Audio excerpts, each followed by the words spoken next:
So, Callum Faber will start with a prayer. As the party conferences come to a close, we pray that all politicians may have a vision for our country, including the role of local government. We continue to pray for this council, its members and officers, and for the chairmanship of Councillor Cecile. O God our Father, we give thanks for this lovely autumn day, for all the blessings you give us. Help us to share with others, especially at this harvest time. We pray for our farmers and for the work of the food bank. We ask this in Jesus' name. Amen. Amen. Amen.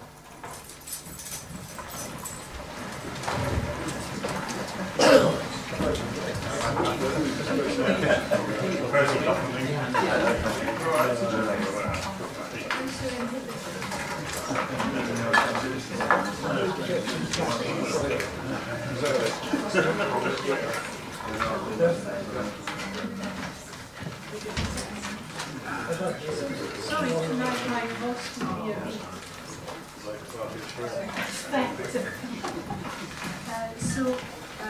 is that fine if I sign the next minutes? There is a little typo that will be modified.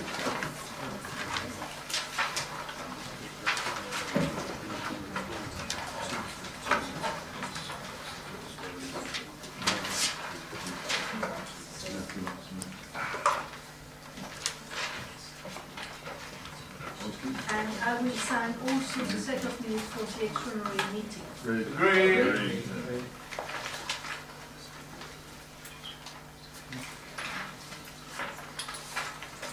Thank you.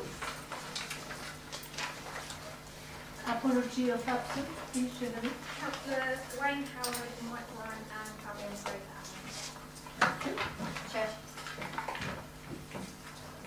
Also apologies from Jason Pritchard, who's stuck in traffic, so please Thank you. Declaration of member interest. Chairman, when it comes to item 9, recommendations of committees, I declare a non-pecuniary interest in the matter of Monksmoor County Church of England Primary School as a member of the Diocesan Synod, and so I won't be taking part in that discussion. Thank you. So now, Chairman announcement, you have all received by email what I've been doing, but I am going to try to send you all a nice set of raffle tickets for Christmas, and the prices are very good because you could have your Christmas lunch done bit by bit.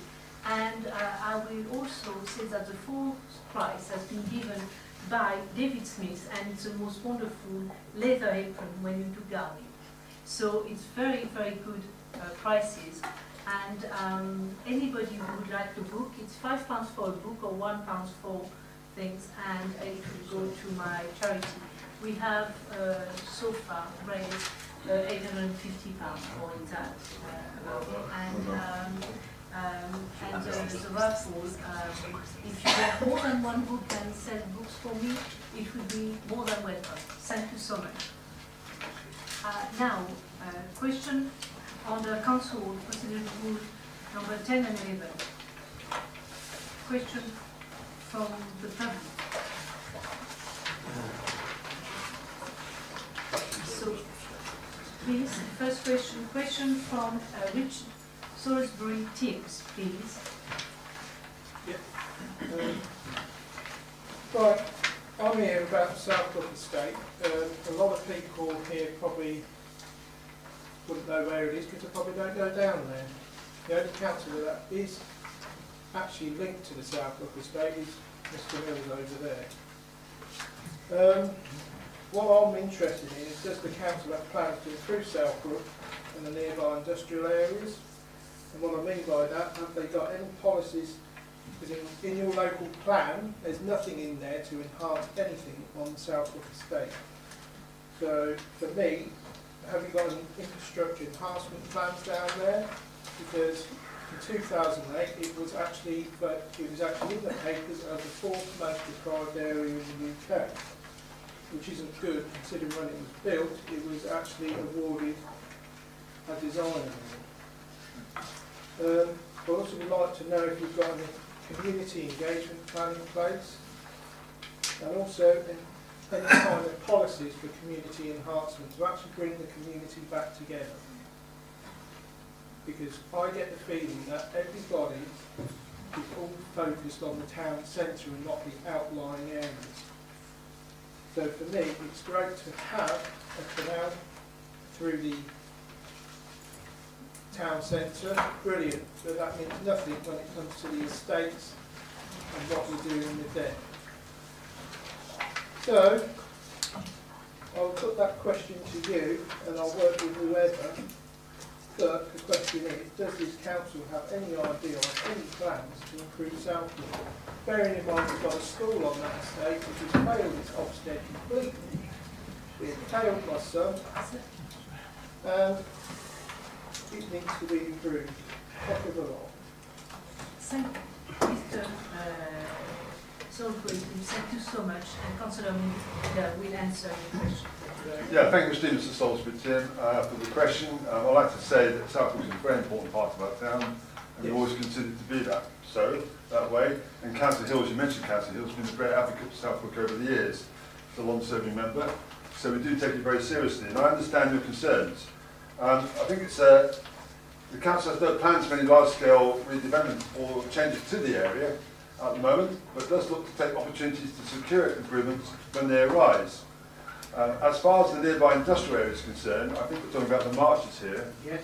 That's good, thank you. There are policies in the draft settlements and countryside local plan which seek to improve the area, both in appearance and its value for the business. So basically trying to uplift the area on the business side. Proposals for the development of the knoll are to be discussed at the next strategy group meeting, which is, I think it's next week, is it? Next week? No, strategy group. Next week. So you're very welcome to come along to that meeting and hear what we're talking about with the knoll. So I thank you for your... Where's the knoll? I think it's in that area. Yeah. The other thing I wanted you to look at is where it is. Sorry. Yeah. Sorry.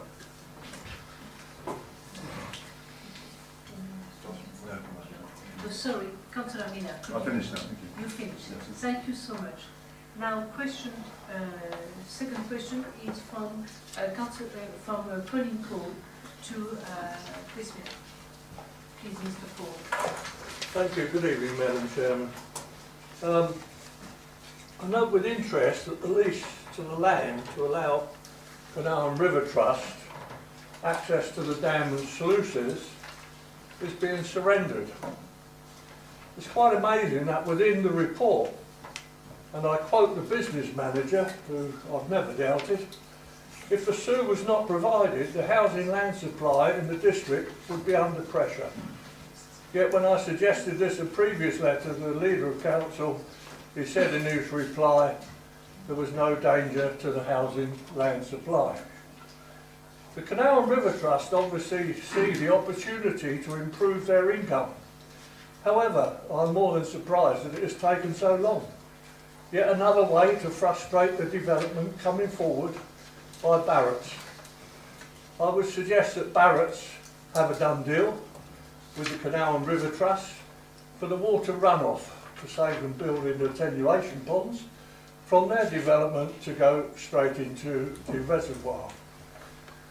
Perhaps we should take the council on board and chuck Barrett's and do it ourselves with borrowing. My question to Councillor Miller, once the land changes hand, the CRT need to access the dam and sluices for maintenance.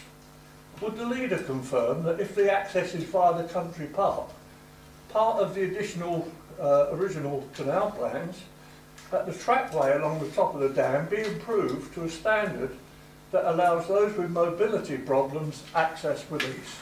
Thank you, Madam Chairman. Thank you, Chairman. I want to thank Mr. Paul, sorry, the Councillor, for yet again his interest in the town and how it's moving forward. Dealing first with his comments about housing land supply, this was actually raised before, and I stand by my previous response by saying this is not threatening in the short term our land supplies, so don't worry about that at the moment, Mr. Paul. Clearly in the longer term, the delivery of the North East Daventry is essential, which is what the report to strategy group referred to, the longer term prospects. As far as the question goes, I understand that CRT and Barrett's intend to provide vehicle access to the dam from the eastern side. So it's unlikely that access will be needed by the country park. Thank you, Chairman. Thank you. Now, a question from a member of the council, Councillor Ritchie, please. Thank you, Chair. Daventry District Council holds reserves to fund projects which are for the benefit of the residents of the district and are within the District Council's remit. Although it must be accepted that much of these reserves will need to be transferred to a new West Northants Unitary Council to help pay off debts arising from the failings of the County Council, does the leader of the Council accept that there is a strong case for taking opportunities to use some of these reserves in ways that will improve amenities within the district? And if he does, can he tell us what additional capital expenditure the District Council may be able to incur in the coming 18 months? I'm not expecting a precise figure, but just sort of a ballpark estimate. And what procedures he proposes to ensure transparency and to involve members of this council, Daventry Town Council and the parish councils and residents in identifying appropriate projects which could be undertaken before Daventry District Council's abolition. Thank you. Councillor Miller. Thank you, Chairman. I want to thank Councillor Ritchie for his question. Thank you much indeed for that. The change in local government, as you know, is you're part of the working group, and I have to say to all members that any member can come along to the working group and participate, as Matthew did at the last one. So you're very welcome to come along if you're on the group or not. It does raise a lot of questions about the future, these important questions, and also some misunderstandings. It's helpful to have the opportunity to address these now.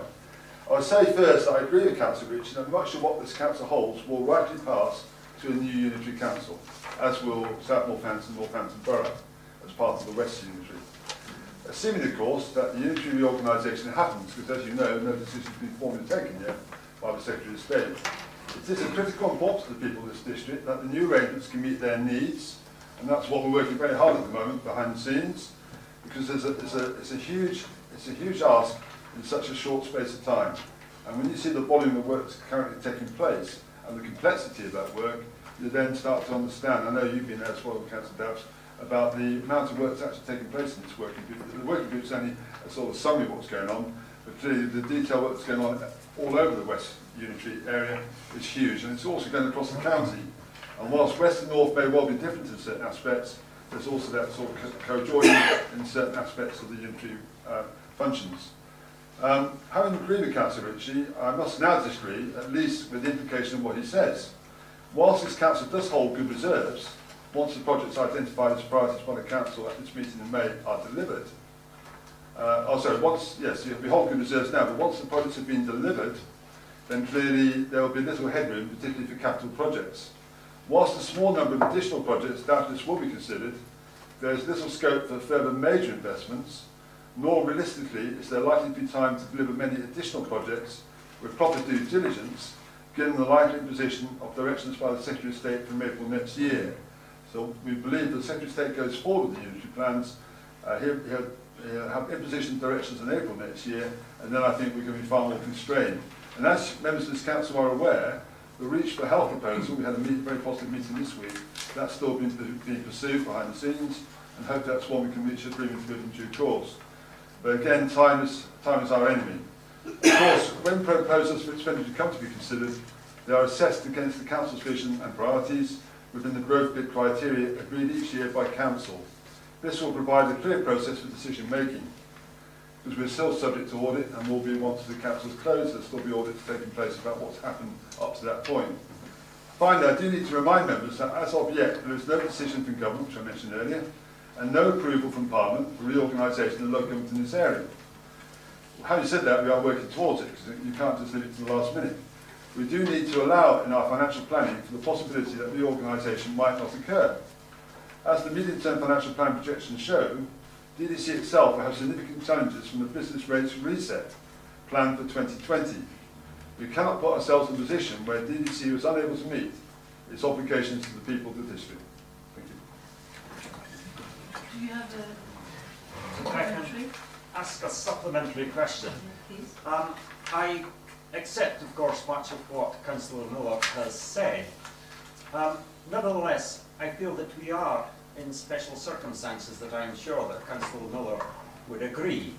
Of course, I'm very much behind any effort that the council may be able to make sure that that Reach for Health has got a viable future. That's just one project that appears to have arrived. It would be interesting to know what other processes, what other projects there might be that have been considered amongst the leadership, amongst officers, rather than just hearing about them once they've reached fruition. I just feel that there's a concern about a lack of transparency about how some of these, which projects reach the stage of being considered by the council and which don't. I'm going to have to answer that, Chairman. Councillor Ritchie, the issue here, it's been said before, we said before to Council, anybody in the areas have projects they want to bring forward, through local members or through parish councils, they can do so. And that's what's been happening. And some of those projects come to fruition and some don't. And they all go through a process, a due process. We can't just agree things on the whim. So the point I'm trying to say to you, everyone's had the opportunity through their local areas, if there's anything in their local areas, where they see an opportunity to actually request money on a reasonable basis. The Reach for Health one was a bit exceptional because we had full support across both sides of the chamber for that excellent piece of work they do there, even though actually in essence it is challenging. But I said earlier this week we had a very positive meeting and hopefully we can move that forward in a positive way. But there's other opportunities, but time is running out. Because the reality is, we had your apologies, Councillor Johnson. Time is running out actually for people to put forward ideas because we haven't got a lot of time before April next year. And obviously what we've got to do is our officers' corps here is working extremely hard on the organisation of local government in this county. And that's taken up a huge amount of time for a number of us. And because it's getting to it, and the pace is picking up now, really picking up. And it's because obviously when we get to the point of the Secretary of State taking that position, and if he does go for it, then we have to be ready for that because the 2020 is not far away. May 2020 or April 2020 actually is not far away when the new unitaries are formed. So all I say to Council is all members have the opportunity to put forward through the grant system, and more money was put in the grant system, remember, we did agree that, or bigger projects will have to come forward with good cases on the shelf really, rather than starting afresh. And then on that basis, I just think it's open to everybody. And that's been known though, it's not been hidden away, Jen. Thank you. Thank you. Now I take on board the report of committee. Oh, sorry. The motion rule 12 by Councillor Wendy Reynolds, please. Thank you, Chairman. My motion, this meeting resolves that Daventry District Council should, as a matter of urgency, establish a working group consisting of equal numbers of members from this council, Daventry Town Council and the parish councils in the district to consider the implications of the impending reorganisation of local government and democracy and local services in the district, recommend measures that DDC should promote in the negotiations with other councils and the Secretary of State, which would help safeguard local services and democracy, and consider what assets could be transferred to the Town Council and Parish Councils prior to the organisation, and where appropriate, what mechanisms would be required to provide the Town and the Parish Councils with the resources to maintain these assets. Councillor Miller. Is that a bit at the end there, Councillor Randall? Oh, sorry. Yes. And the membership of the working group from this council should reflect its political balance. Good, thank you. Sorry, thank you. That's right. I want to check that was right. Thank you, Councillor Randall, for... Oh, is it going to be seconded, sorry, Chair? Seconded, sorry. Oh, sorry, Dan, thank you. I want to thank Councillor Randall for the motion. It's interesting, actually, because we do have a working group at the moment, obviously, regarding local government organisation. You mentioned the Town Council and Parish Councils, who are obviously separate sovereign bodies. And they at the moment are not directly affected by this, but there will be consequences further down the line. And the consequences, as I see it, are they won't be removing any. The chances there one or two may be created under the local government review which is going on at the moment. but also if they want to take on services, it's all right saying they want to take on assets or want to take on services, they've got to prove they can actually sustain them. It's easy to say these things, but actually there's always a cost to these things, and the taxpayer will pay the cost either through the local precept of the parish or the town council, or through the bigger unitary. We are negotiating. We had a very heavy meeting yesterday. We are negotiating with the government and the Secretary of State by his commissioners about the future of our district. I'm very concerned about the rural nature of our district. You know, it's going into the borough, Northampton Borough, along with South Northampton. And South Northampton and Daventry cover 57% of the county area. And obviously the Northampton Borough's got a number of big issues in there, and so therefore what we've got to make sure on the new unitary is that we have a big voice, the rural areas have a big voice in the future of the unitary. Because otherwise it can happen that the voice gets lost down the path. So that's what we're working on with negotiations at the moment, but it's still, we're still developing this at a real pace. And I sort of thinking in your motion, you're sort of suggesting we've got lots of time for this, we haven't got any time. We're actually really struggling to keep up with the pace we've got. And unless we do this, it will be done to us, and that's why we're very keen to make sure that we can move this forward as quickly as we can. So I'm afraid I have to reject your motion, not on the basis of what you're trying to say, it's on the detail in it. That I don't want to create another working group. We can't keep the parishes and the town council involved in that process, even though we're contacting them it's required to do so. And the offer's out there already. If any town councils or parish councils want to take on services, to let our officers know, and that can be considered. Doesn't mean it will happen, it depends on their ability to prove they can actually sustain them once they take them over, or they have an asset, what they're going to do with the asset. And obviously all the boroughs at the moment are looking at their asset base, and I think we are as well, through Councillor Nicolai, is he here tonight? No. I know he's looking at that at the moment in Daventry district to see what the asset, but I don't think at the end of the day, there's many assets that will be controversial. I can think of one in the town potentially, but I'm just trying to think, well, the point I'm trying to say here is, it's important that we do this in a measured way, and I just think this would confuse things. I understand what you're trying to do, but by involving so many people, it's bad enough as it is at the moment, and more members of this council get more involved as we head down the route, and I think by Christmas time there'll be far more members involved in the whole process. At the moment we're setting up the design of the process, and then after that more members will be involved in the actual design of what follows in the unitary. And it's important we have good representation to Daventry, because we have got 2 other councils who are equally concerned for their areas, and we want to make sure we have a fair and balanced picture across the whole pitch. And we must make sure our district area doesn't lose out. Thank you, Chairman. Councillor Ritchie. Thank you, Chair. I'm delighted to know, and I'm sure we all are, that Councillor Miller is in negotiations with the Secretary of State on our behalf. I mean, that's good, that's understandable, but it's not enough. I accept that decisions have got to be taken very quickly, plans are being made very quickly, in my view, far too quickly, but okay, we haven't set the timetable. Foolishly, we might have agreed with the timetable at some stage, but that is the situation that we are now in. The decisions that are being taken have got implications for this district for decades to come, and I've got to say, I don't like some of what the implications look like being. One of my major concerns is what it is going to mean for local decision making. I haven't liked a lot of the decisions that this council has taken over the years, but at least this council has been here. We've had a place where the discussion, where the debate can be held, and that is a thing that we are in danger of losing. Now, in other areas, in other parts of the country, where there have been a move to unitaries, they have managed to create structures that actually involve decision-taking at a fairly local level, involving local councillors, involving parish councils, involving others. Now, I have raised the need for such a structure for us to head towards before, only to be told that, look, this is a level of detail that can only be decided when the new council is up and running. Well, perhaps that's true, but we need to be discussing now with what it is that we are actually aiming for. And when we get to the point that there's a new council up and running, we will not be here The parish councils and the town council will, however, be here. They are going to be the people that are needing to carry this forward. And hence our argument is that the parish council and the town councils must be given a role at this stage in the discussions that they're having.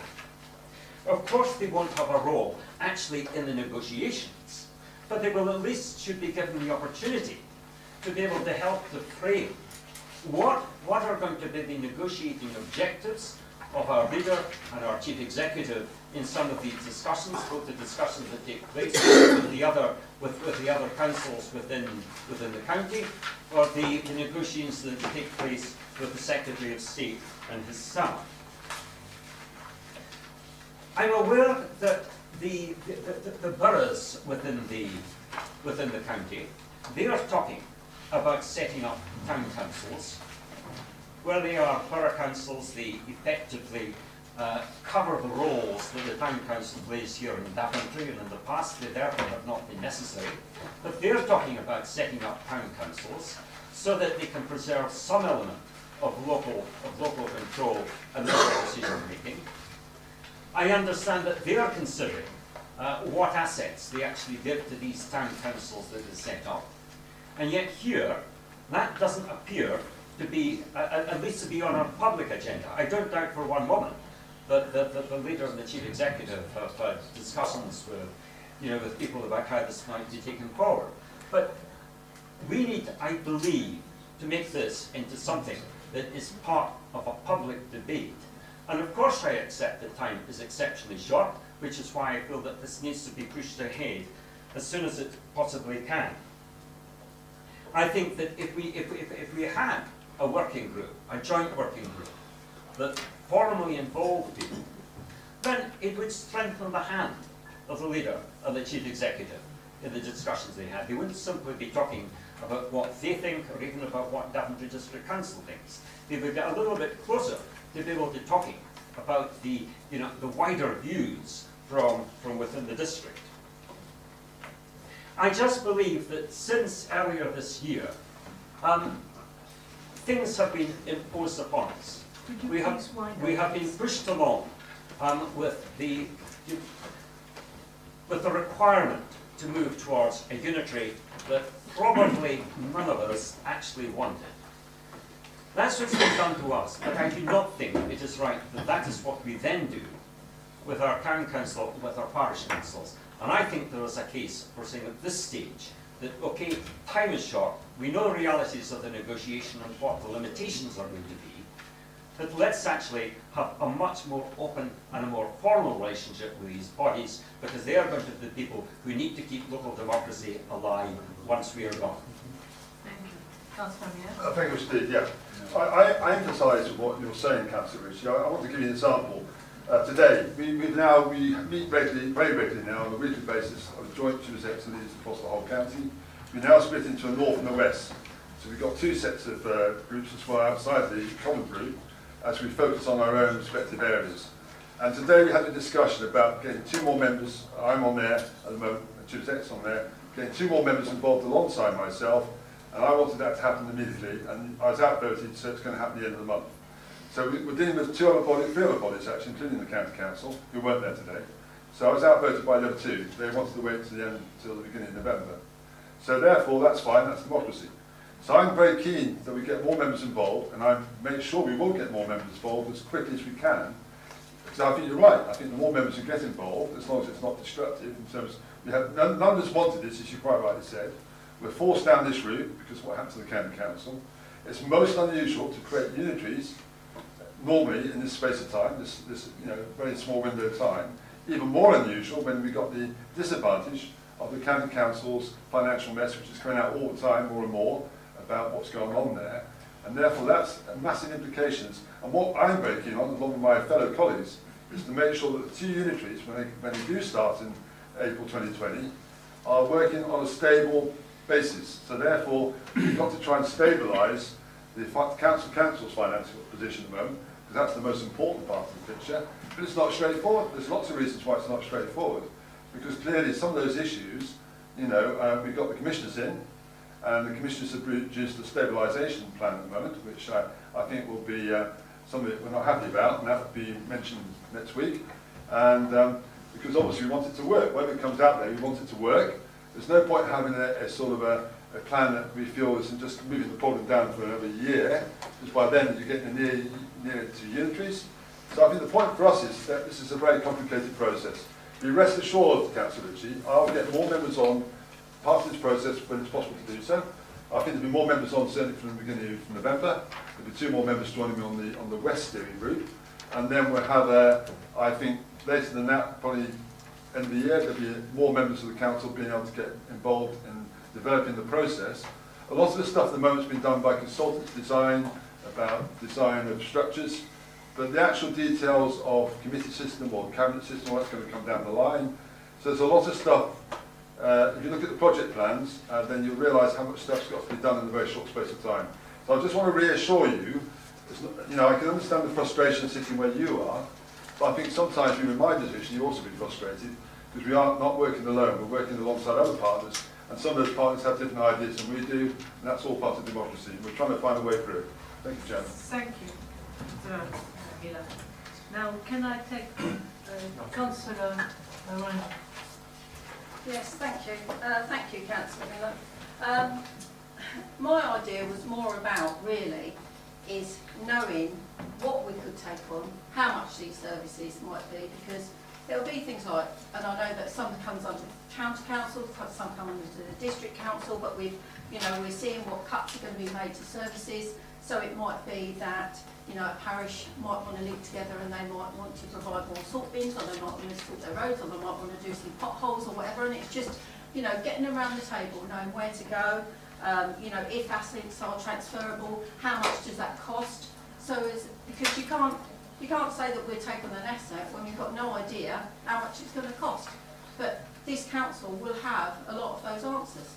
So the idea was that just to get round the table, have the discussion, link the parishes together a lot more and see what assets could be transferred. Like, say, in Daventry town, I know that there's more assets here than there is across the rest of the parishes, but it could be, say, like the rec. And the town council might say, well, we'll take on the running of the rec. But we don't know how much it is to run the rec. So that was the idea, just to get around the table and just, get some costings and see who could afford to take these services on. I wasn't sure Councillor Randall was talking to the town councillor, actually. I got the impression she was talking about us from another council. This is the district council here, and we're talking about actually moving this forward as a district council. I listened to what the town council is saying, and we can involve the town council as and when it's appropriate to do so. Well, the town parishes, yes. That's what I've asked. Yeah, well, I'm just giving the answer. The answer is, at the moment, we can't involve you, but when we can, we will. And we have asked the question of towns and parishes about what services they may want to take over when unitary arises. Councillor Brown, please. Thank you, Madam Chairman. I think it has to be appreciated that at this moment in time, leaders, chief executives and other senior officers have an awful lot of their time tied up in the ongoing negotiations with other local authorities and senior parties in government. A lot of what Councillor Randall is saying could actually be effectively done by local members liaising constructively with their parish councils and then communicating with whichever council they are representing those people on. For example, I as a county councillor and district councillor, I'm perfectly able to come back to either DDC or NCC and ask the very questions that Councillor Randall is proposing.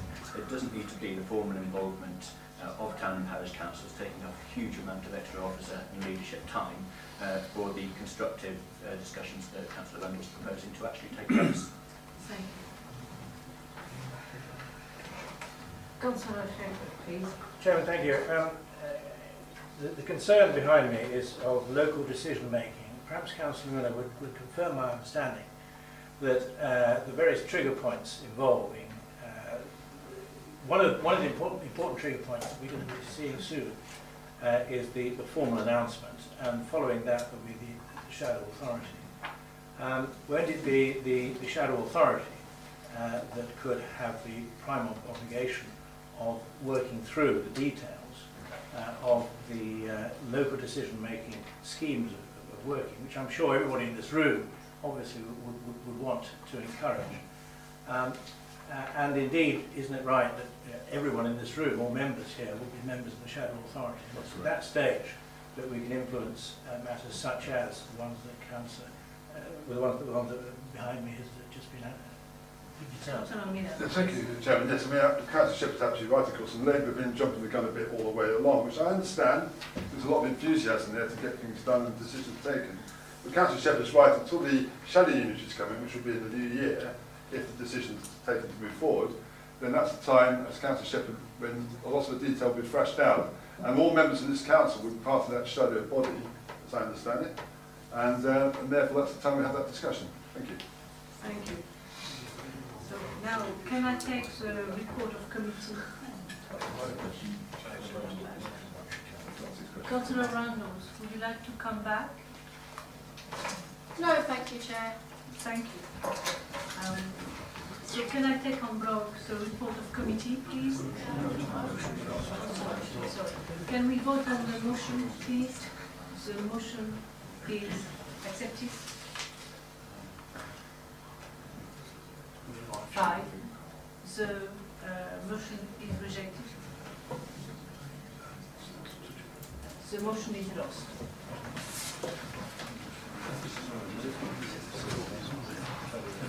Can I take on block now? Sorry. The report of committees? Agreed. Thank you. Now, 9. Recommendation of committee. So we are going to page 81, please.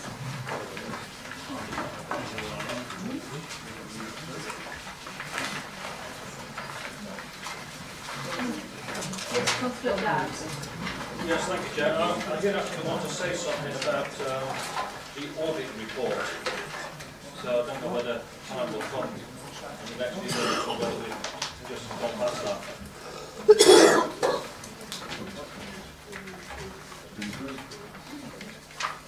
You cannot have a debate. It takes a minute as recorded. There's no discussion at all. No. So now, recommendation determined by Council. So SG 38 1801. Councillor Oldham. Yeah, thank you, Madam Chair. In May 2018, the Strategy Group approved the commencement of the consultation process to extend and increase the current public spaces protection order. The PSPO is just one of the tactics DDC deployed to manage irresponsible dog owners and other antisocial behaviour that have a detrimental effect on the quality of life of our residents. This new PSPO will retain the 5 original offences and will add 4 new ones to it. And all these 4 new offences have public support, the majority of public support. And they relate to dogging graveyards, dogs near schools, restriction on a number of dogs walked at one time, and smoking in children play areas. Now, prior, that was agreed at strategy to come to this body. But I had an email from Councillor Adam Brown, who's had a keen interest in the progress of this order, and he has made a sensible and logical suggestion to an amendment, and I'd like to put that before Council. The original was stated that, and I quote, dogs on leads near school entrances and exits during term time. So this is where an offence will be committed. He quite rightly pointed out, but what about weekends when there are no children about? So we are suggesting that it be amended to read dogs on leads near school entrances and exits on school days during term time, which hopefully will satisfy my colleague, and that's that amendment. So I put before you this paper, and that we recommend that, having regard for conditions of section 59 of the Antisocial Behaviour, Crime and Policing Act of 2014, the Public Spaces Protection Order is made as amended that will provide enhanced powers to tackle dog fouling and other forms of irresponsible dog ownership. Thank you, Chair. Do I have a seconder? Councillor Brown. To clarify, Madam Chairman, am I seconding the amendment or the motion as a whole? As amended. As amended. As amended. Yep, very happy to second this motion. As Councillor Auger quite rightly points out, I've taken a keen interest in the substance of the amendment to the PSPO. Initially, I think it started off as a bit of a dog's dinner, but we've improved greatly since then. Quite rightly, a fair amount of proposed initiatives that I believe were at risk of actually being an incursion on civil liberties and long-held practices that do no harm into the public in general have now been dropped from the proposals before us. So it has been a fascinating journey, and I'm glad the common sense has prevailed in the end. And so yes, happy to second that. Do we agree with the recommendation? Agree. Now, SG 38 1802. Councillor Auger again. Thank you, Madam Chair. In 2015, the government made a commitment to extend the right to buy to tenants of registered providers of affordable housing, allowing eligible households the right to buy. This is now being gradually implemented through a voluntary rather than a statutory approach, hence the voluntary right to buy scheme. Futures Housing wish to be part of this pilot, however. It considers the clawback arrangements in place relating to houses transferred to it by this council under the large-scale voluntary transfer in 2007 prevents this. Following discussion with Futures, the following basis of agreement has been reached, and I just want to tease out 2 points. That's for the voluntary right to buy pilot, the sales for Futures, they will not be obliged to pay the net sales receipts to DCC under the transfer agreement. Instead, the sales receipts will be paid into a ring-fence fund held by Futures specifically for providing replacement affordable housing for residents of Daventry District. So as we lose one to the right to buy, voluntary right to buy, we gain one for those in desperate need of housing. Now, I was slightly rebuked in strategy, so I'd like to make this point, that replacement affordable housing under this arrangement would not count as additional new affordable housing under the existing deed between the Council and Futures of 2015, and sales under the PRTB, which is the preserved right to buy, and any other sales not forming part of the voluntary right to buy would remain subject to the net receipts being paid to DCC under the transfer agreement. So I put the table before you that we recommend that the Council agrees to vary the terms of its transfer agreement with Futures Housing to enable the inclusion of former Council-owned houses in the voluntary right to buy pilot as described in the report. Thank you, Chair. Do I have a seconder? Councillor Oswald. Councillor Ritchie, would you like to? Thank you, Chair. I don't like this one bit. I know that tonight we can't change the government's long-held policy on right to buy, so I'm not going to attempt to persuade this council to oppose it on those grounds. It is, however, it is a policy that over the years has led to a drastic reduction in the amount of social housing in the country, and I would vote against this even for the reason for not encouraging anybody going even further in this direction. However, my reasons for asking you to oppose it are actually different. It is around about the requirement that, or the provision in this agreement, that the new houses that would be built after a sale, firstly, there's only a requirement that they should be there after 3 years. So there is going to be an effect of reducing the amount of social housing. However, the houses that will replace any houses sold can be built within 10 miles of the boundary of the district. Now, I don't know if anybody has actually attempted to calculate what that means in terms of the area. My calculations suggest that the area in which these houses could be replaced is more than 4 times the area of the district. I won't bore you with my calculations, but if you need them, I will provide. No, thank you. It is a huge area. It includes Northampton, Margaret Harborough, Kettering, Wellingborough, right down to Torston, Rugby, and so on. It is a huge area. These houses that originally belonged to this district council, they were there to provide housing for people who needed it within the district. We are now going to see it being replaced, or at least some of it, possibly being replaced, by housing that is a long way away. Yes, we will have the rights to nominate people for housing in these homes. But if people are on the housing list in Daventry district, we've got to assume that most of them are looking for houses in Daventry district, not in Kettering and not in Banbury.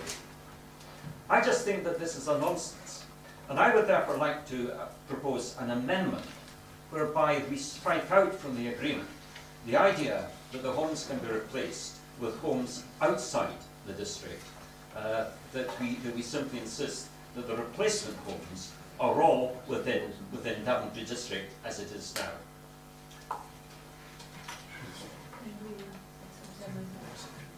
Do you have a seconder, Councillor Ritchie? Councillor Aidan Ramsey. Sorry. So, Councillor. Yeah. On that amendment, Yes. yeah, you know, that isn't logical. You know, we are. This is an ideology. This is an ideology. There are people all over the UK, including 10 miles from our boundaries, that require homes. And if we can provide housing for those that need it, whether they be 10 miles here or 10 miles there, for me, it doesn't matter. What matters is that people get affordable housing. This isn't a perfect plan. I totally accept that. But it is a plan. It is something that is workable. I suggest we go with the original recommendations. We allow this to go through. Bear in mind, we are going to be having houses replaced. You know, this isn't losing the stock, this is replacing. And why should not people in the UK have a desire to own their own home and to aspire for better things? Why should that not be the case? And I think the government have got the right balance here. Absolutely we need affordable housing, and it is successive governments that have failed to do this for our people. At least this policy allows people to aspire, but also replacing the affordable houses that are much needed for our communities, for our residents. And to be quite frank with you, I don't care where those houses are. There are people all over this district and all over adjoining districts and boroughs that need homes. Thank you, Chair. Councillor Osborne. Chairman, as I said at strategy, as well as the provision of houses outside of our district, other districts will be providing houses outside their districts, which will probably be in our bit as well. So I don't believe that because the houses could go outside the district, that will be detrimental to our people in Daventry district. Plus the fact the government also recognises that the housing stock has diminished dramatically over years and years and years. And if you, I'm sure everybody looked at the news yesterday and saw that councils can now, up and down the country, should they so wish, they can borrow money and they can build council houses again, which are much needed, as has been said. So the government is nationally doing something about it, and as the housing portfolio holder says, we need houses for people. Does it matter if they're outside the district? And of course it doesn't. Councillor Reynolds. Yes. Thank you, Chairman. I still can't understand how, when you sell a house off and you're entitled to the top discount, how you can then build a house on that small amount of money that you're going to collect in. And all across the district, when we had our housing stock before the right to buy, we didn't have a problem. Now there's hardly any left. If you look on the weekly amount of what housing is available for people, sometimes there's only 2 or 3 houses a week across the whole district. People are being forced into private rent, and we had this discussion at strategy, I think it was strategy, on how many actual, oh no it wasn't, it was on our training session, on how many families can now live in a house. And if it's more than 2 families living in a house or more than 5, then it is classed of a home of multiple occupancy. If you look in the paper now at private rental, those people that are still inspired to buy their home, but they simply can't, because they're working, they can't afford a deposit, and the private rentals, and a lot of these are being bought up, and then they're being privately rent out. So, you know, it's not affordable, but there's so many, there's probably people in this chamber, or youngsters, that would love to buy their home, and are working full time, both are working, they're never going to be able to do that. But to me, when you're selling these off, we're not replacing, they're not being replaced. And we have got a serious problem, we've got a serious problem with homelessness. And, you know, you say about, you know, I've just heard that, yes, we might build them outside the district, and then another district might build them within the district. Well, that's utter nonsense then. So why do that? Why not contain those houses within your own district, and they contain their houses within their own district? But we've seriously got to be looking at how, when we get that money in, how we are going to build a like for like. Because I just don't understand how we will. Thank you, Councillor Brown. Thank you, Madam Chairman. And very briefly, I think that essentially market forces will dictate the houses will be built where they're wanted and needed, and therefore imposing an artificial limitation that they have to be built within the district is actually merely interfering in a market that will work if we don't impose such an artificial limitation. The houses will be built where people will buy them, and that's what we should be aiming for across the country. Brilliant.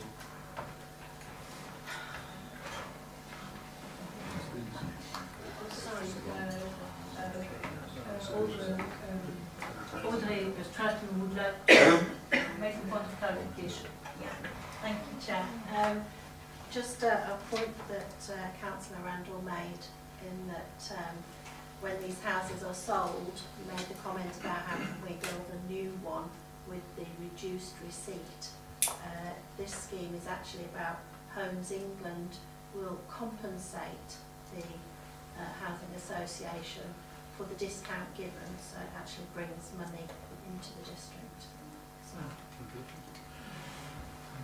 So now we have a motion that has been amended. We will vote on the amendment first. Who is for the amendment, please? 6. Against the amendment? It's lost. Now I go back to the first recommendation. Just finish. Sorry, Councillor, Councillor. last stage, just to finish off if we on this debate, or are we going to debate this as well? Do you want to add? Debate on the amendment. Would you like another amendment, Councillor? No. I just like, yeah, just on the amendment, we're on the original one now. Yeah. And it's just one final point. You know, we may work with boundaries. It was something that Councillor Brown said that sort of brought it to my attention. But the public don't. The public don't see boundaries. They don't see them. And I can see the wisdom in allowing people from other districts, boroughs, other areas to actually come in and purchase these. And you're quite right. You know, people will buy where they're needed. So I recommend that we go with the original proposal. Thank you. Thank you. So we vote on the recommended proposal. For the proposal? No. Against? It's carried. HG 39 1801. Councillor Green. Thank you, Chairman. The People and Workforce Development Strategy provides HR policy and direction to ensure people management practice to support the delivery of the corporate strategic plan and, importantly, assist our employees preparing for the future provision of local services and the uncertain future. The Corporate Workforce Development Plan implements the strategy but will also be revisited as decisions come forward from the local government review. I do ask members to agree both the development strategy and the development plan. Thank you, Chairman. Thank you. Do you have a seconder? Councillor Moore. Chair, I'm happy to second this. I have no further comments, but So no further comment. So do you agree to agree with the recommendation? Agree. AG 40-1801. As Councillor Fraser is not there. Councillor Kevin Parker. Thanks, Chair. Council Learning and Development has put forward the following recommendation. The progress on council development is noted, that all councillors should attend the planned programme on finance as recommended by the Member Learning and Development Group, and that the Member Learning and Development Group development plan, I should say, 2018-19 is endorsed. Thank you, Chair. Do we have a seconder? Happy to second, Madam Chairman. Councillor Allen here. Do you agree with the recommendation? Agree. SG 40-1802. Councillor Rita. Thank you, Chairman. As everyone knows, this is part of the organisation's landscape. The Council, the Strategic Risk Register is an important means of appreciating and dealing with key risks that it faces. Clearly one of the biggest risks we face at the moment, as discussed earlier, is local government reform in Northamptonshire, and those risks are considered significant for lots of reasons, and obviously the impact upon our communities, and the register has been amended to capture this. So this revised register reflects strategic risks identified along with controls and mitigation. So I put the amended register before the Council, Chairman. Thank you. Thank you. Do we have a seconder? Councillor Brown. Do we agree with the recommendation? Agree. Thank you. SG 41-1802. Councillor here. Thank you, Chairman. This refers to the Monksmoor Primary School business plan. The recommendation before you is that the council proceed on the basis of a leasehold proposal of 125 years, which is our normal practice. As most of you are aware, the school opened on the 3rd of September and is fully operational. This is due to the fact that the council took the responsibility for the delivery of the school. And I'm pleased to say that this has been achieved. However, the diocese requested a freehold agreement. Therefore, the school is currently operating on a temporary licence, as the diocese cannot accept the lease in its current form. In the original report that was discussed at strategy, the officer stated that the points of the diocese objections are all, and I repeat all, negotiable, and do not feel that there is anything that cannot be resolved. With this information, I believe we should take officers' advice and move forward on a leasehold basis, and rely on our officers to negotiate with the diocese with the aim of achieving a suitable decision to the satisfaction of both parties. That's my recommendation, Madam Chair. Do you have a seconder? Councillor Morgan. Any speaker? Do we agree with the recommendation? Agree. Thank you. SJ 42-1801. Councillor Morgan. thank you, Chair.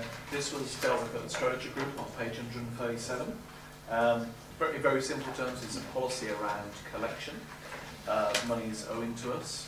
For obvious reasons, we need to collect money is owing to us for the finances of the council. Councillors last saw this document a few years ago, back in 2014. The policies within the strategy group, which we discussed very briefly, really set out a framework and performance around that for the collection policy. And we have very robust collection rates. It's very important to maintain those. but we also need to collect in a way which is responsible. And members would have seen, of course, some recent press coverage, particularly I think last week was a programme on Area 4, about some local authorities taking a heavy-handed approach. We also set out here that we follow a particular code of practice, and we'll be also collecting responsibly but effectively. And with very high rates, which are also reported in the corporate plan, I put this recommendation to Council. Thank you. Do you have a seconder? Councillor Osborne. Do we agree with our recommendation? Agreed. Thank you. SG 431801. Councillor Shanda. Have you missed out the one deliberately? Sorry. Oh, sorry. SG 421802. Councillor Morgan. Chair, I'll take this one again. Thank you very much. Yeah. I didn't want to cut you short. It's okay, thank you. This one was dealt with on page 163 of the strategy group, where we had a short discussion on this as well. This is the proposal to actually keep the collection of the rates for the reduction scheme at the current rate of 20%, which is reflected as option 1 of the papers. This, again, is an interesting one. It has a linkage to the other one in one respect. If you set this too high, it increases the indebtedness of the residents. And if you, of course, take it too low, it obviously has an impact on the fairness of all the residents across the taxpayers as well. Particularly, we've given all of the work that we've got to get through in the coming months, and also as Councillor Chris Miller laid out this evening. It was recommended that we keep this as it is for effectiveness and fairness at 20%, which is optional. Thank you, Chair. Do you have a seconder? Councillor Brown. Go further. Do we accept the recommendation? Agreed. Thank you.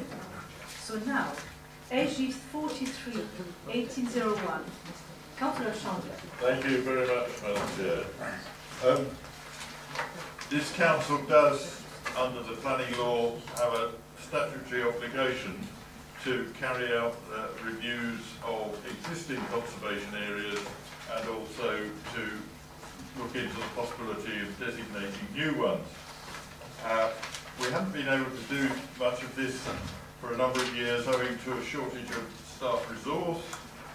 4 years ago, Strategy Group agreed that some money from the additional planning fees should be devoted to progressing some work on the conservation area reviews, and since then 6 reviews have been carried out and there are another 5 underway at the moment.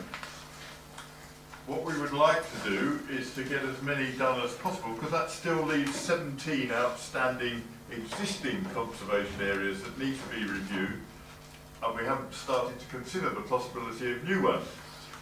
We would like to get as much done as possible while we still exist.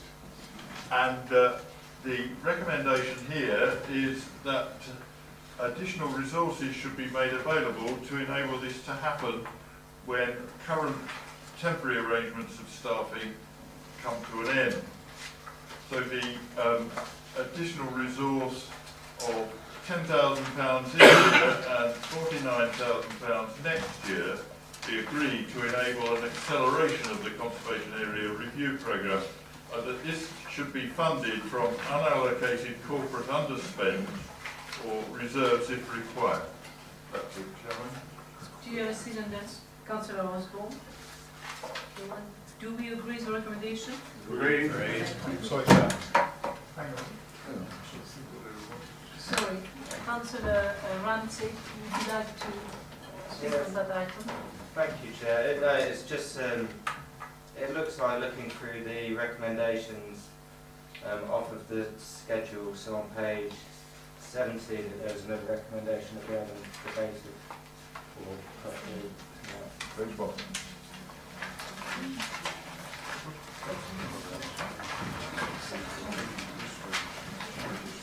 It was the capital and revenue budget and medium term plan.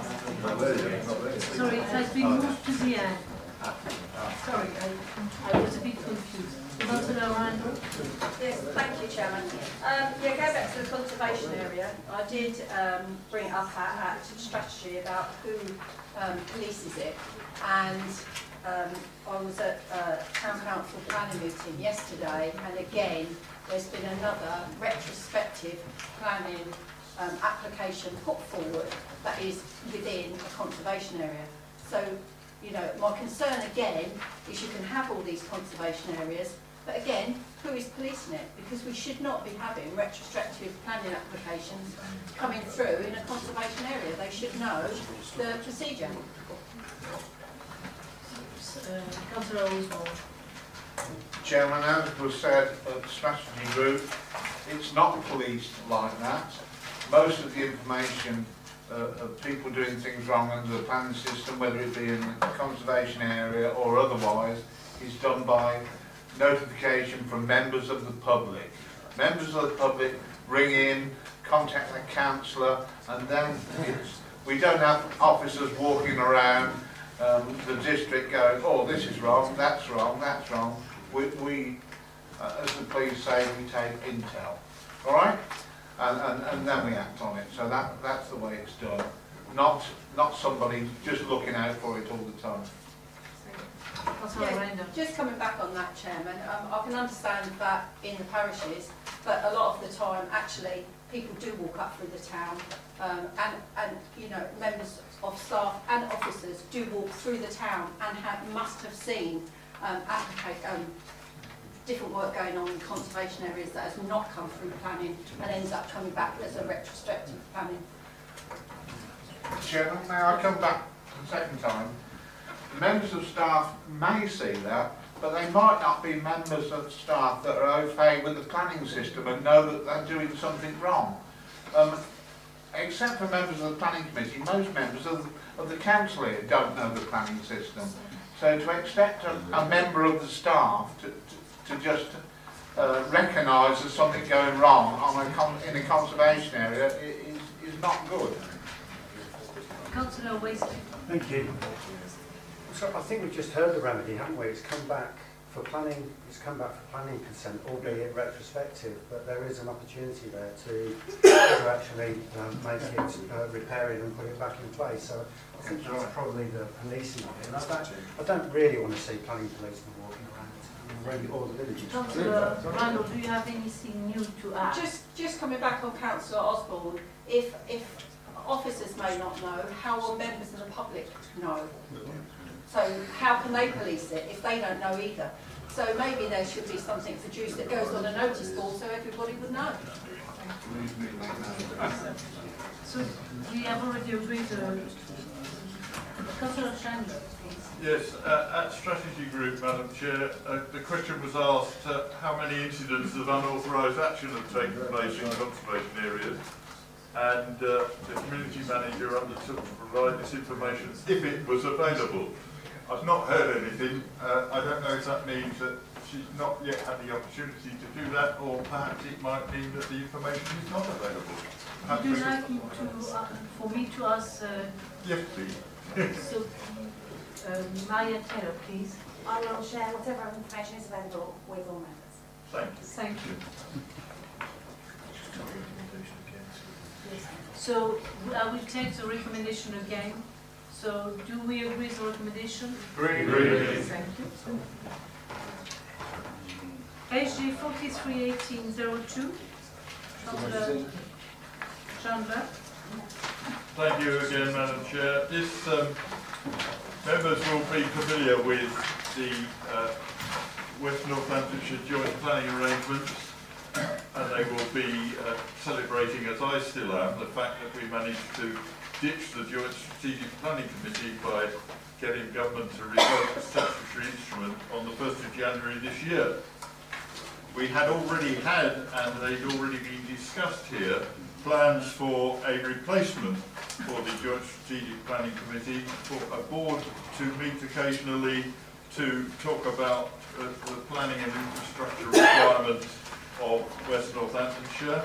And that, of course, will become even more important when we become part of the unitary authority system. We have agreed to continue this work in any case, and it is particularly important because there is an intention to provide significant additional development in the Oxford, Milton Keynes, Cambridge Arc and we would like to be part of that if it works to our advantage. So the recommendation quite simply is that the progress that's already been discussed previously has been consolidated, so we now have a recommendation that the Statement of Common Ground, which was an appendix to the strategy group paper, be agreed, that the local development scheme also be agreed and brought into effect on a date agreed with the other two councils as they exist at the moment. This is effectively a timetable of events, and that the Memorandum of Cooperation and Terms of Reference for the Joint Planning and Infrastructure Board also be agreed. Thank you. Thank you. Do you have a second? Councillor Miller. Thank you. Yeah.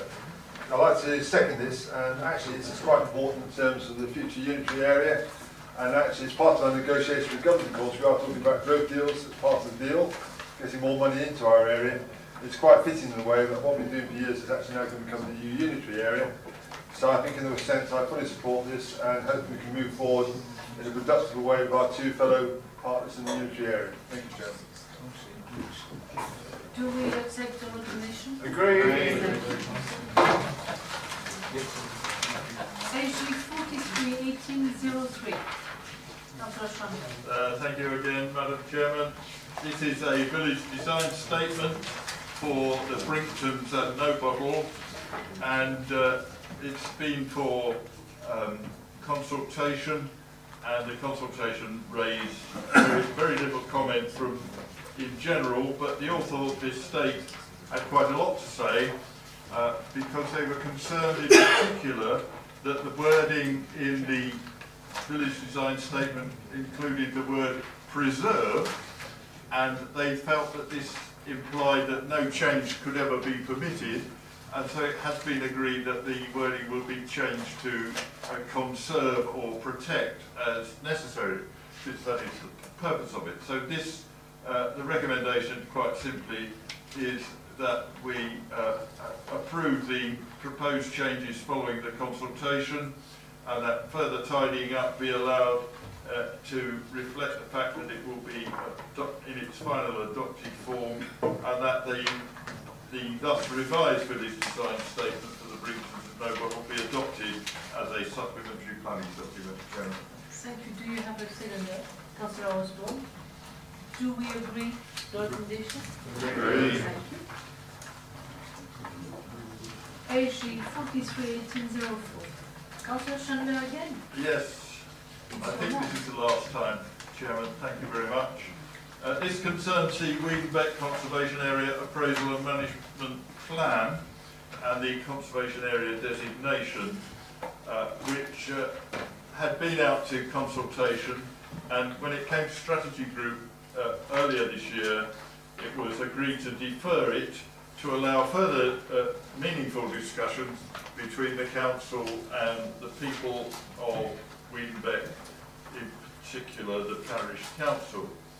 I'm happy to report that those further discussions did take place, and they were meaningful, and we were able to reach agreement on what should be in the conservation area and what it should include. So the simple recommendation here, it looks like a long list, but that's the nature of the beast, I'm afraid, that the proposed changes to the draft Wiedenbeck Conservation Area Appraisal and Management Plan in response to representation be approved, that the further minor editorial changes be made because it will be in its final adopted form, that the revised Conservation Area Appraisal and Management Plan be adopted as a supplementary planning document, and that the proposed conservation area boundaries as set out in that document be designated, and that the local list entries for Wiedenbeck also be agreed. And we are also asking that you should agree that further work be undertaken for a proposed Article 4 direction for specific properties in Wiedenbeck, and a further report will then come to Strategy Group in due course. Thank you, Madam Chairman. Just like to highlight the immense amount of work that's gone into this conservation area appraisal, far more, I believe, than most conservation area appraisals, and officers at this council are to be praised for the level of commitment that they've shown to the residents of Weedon. I believe an extra consultation period was held. There have been the additional discussions that Councillor Chandler mentioned, and with your permission, Madam Chairman, I'd just like to read an excerpt from the parish newsletter, because they go out of, Weedon Beck Parish Council have gone out of their way to praise Rhiannon Morgan, and I quote, "The DDC officer responsible for putting the report together came on a walk around the village with members of the parish council. We feel she is to be congratulated on taking the time to listen and incorporating as much as she could of what we asked for in the final proposals. And Weedon Beck Parish Council actually describe the modifications made as a small but significant victory for local democracy." So the officers here are to be congratulated. I'm happy to second this, Madam Chair. Thank you, and I'm sure that our CEO will pass the congratulations to the officer. Thank you. SG 4418. Sorry, do we agree on English? SG 441801. Councillor James. Thank you, Madam Chairman. This particular recommendation is in respect of a part surrender, lease surrender, of land which the council, Daventry District Council, rents from the Canal and River Trust, land at Daventry Country Park. And it concerns an area of land extending to just under an acre that forms an informal pathway from the Long Buckley Road down to the country park. The reason that this has come about, originally, the developers of the SU there thought that we owned the land, and they approached us to see if we'd sell it. But then we told them, well, we only lease that part that you require. And so it's gone back to the Clan and River Trust, who are willing to sell it, subject to us surrendering our lease on that particular informal pathway. Now, the informal pathway is used informally. It's not on the definitive map of public rights of way. Anyway, I'll come back to that. We are prepared to do that on the basis that when the land is transferred to Barclays, of course, whatever the consideration is, we get a share of that consideration. It will, of course, only be a modest amount, but nevertheless, we're prepared to surrender it, provided that we get something a little extra. Now, the reason Barretts want that, development want that, is so that they've got control of the entire site to enable the development to proceed.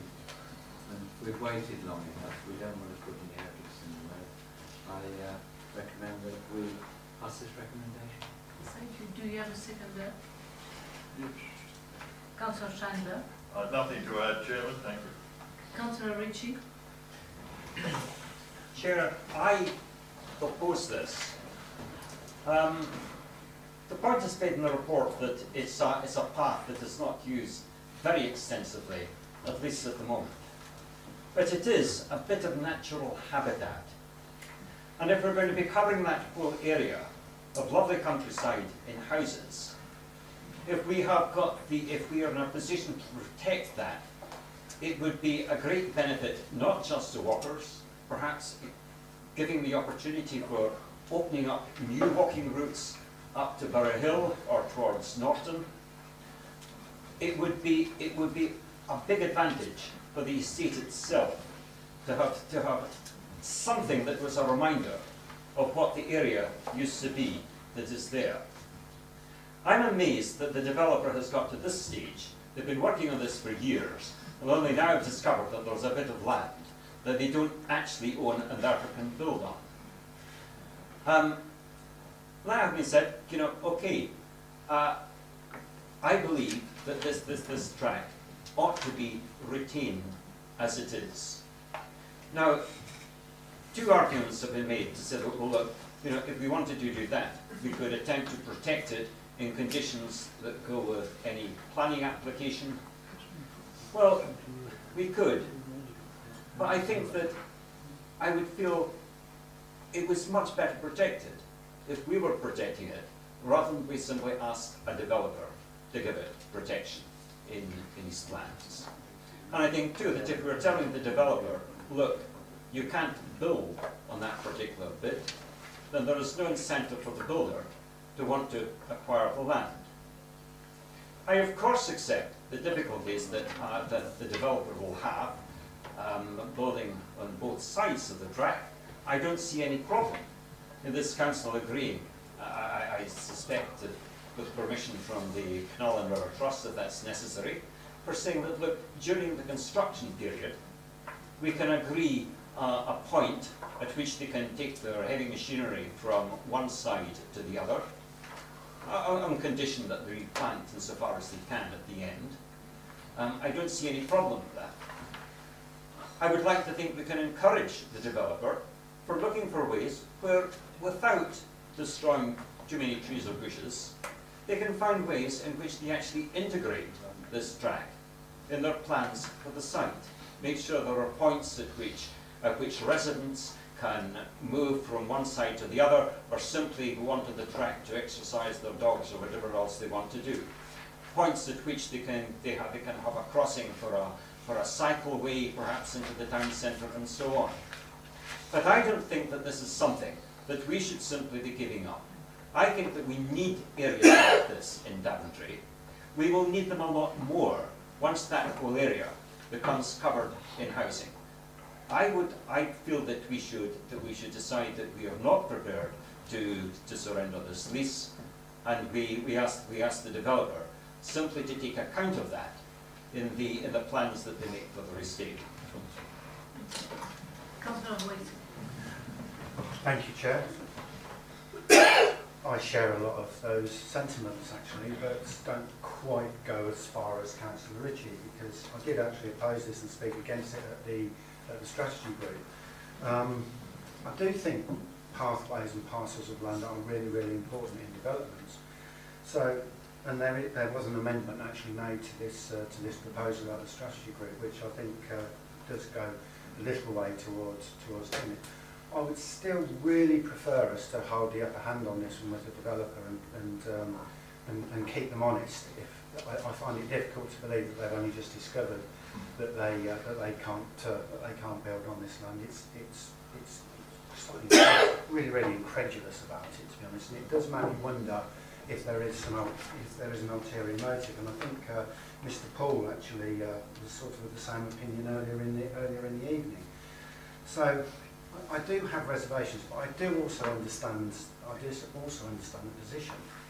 Now, I've been told that we can actually do this we can maintain a pathway through the planning process. Don't get me wrong, I actually think we can actually lose this path, and I would like to see another one in close proximity to it. And I would like to fully understand how the planning process would maintain that access point in roughly the same area.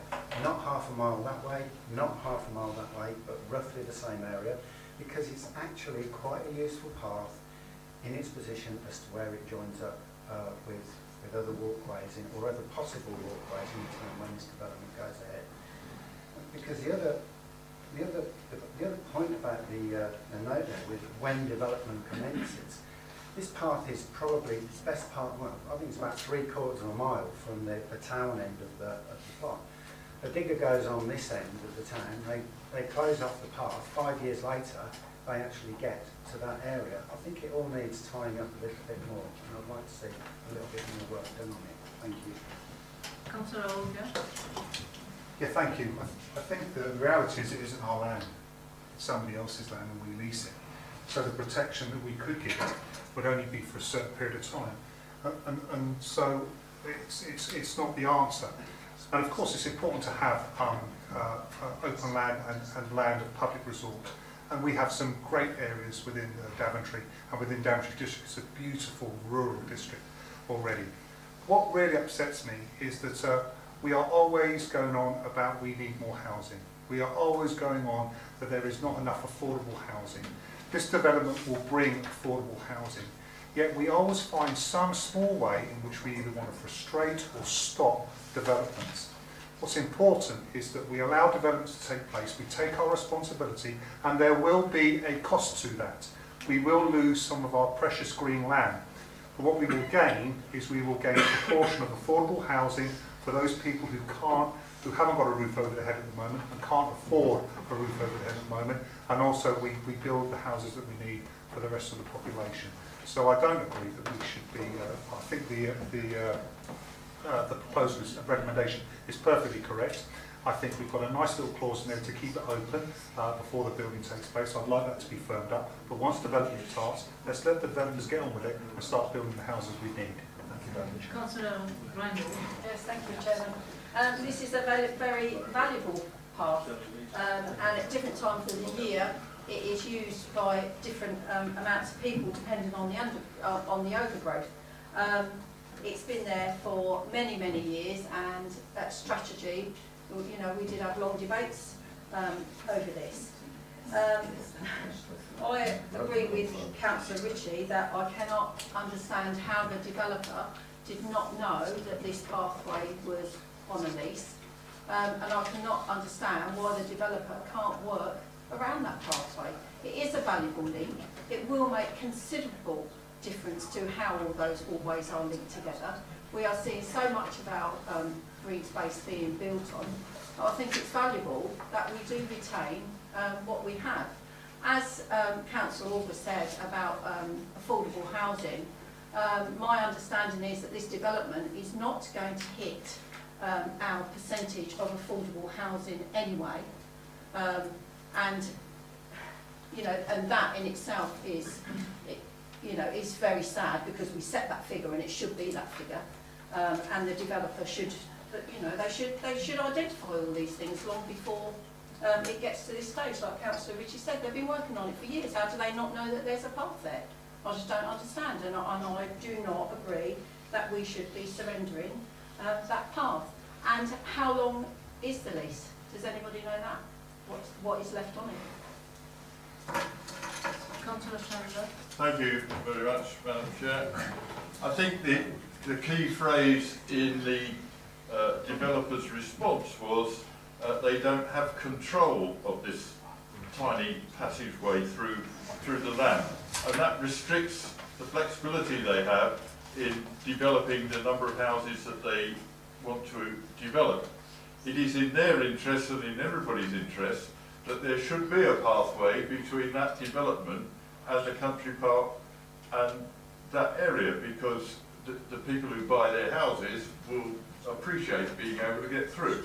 So my understanding is that yes, it's not land that we own, we have to lease it, we surrender the lease, Canal River Trust sell it to the developer. The developer builds the houses where and how they want to, but will establish a green pathway through somewhere, but it might not be in precisely the same place, but it won't be far away because it's in their interest that the people who occupy their properties can access the country park.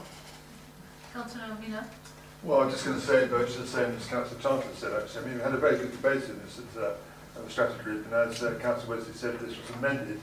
One of the concerns was it would happen straight away, the path could be used. We recognise this is a valuable path for those who use it.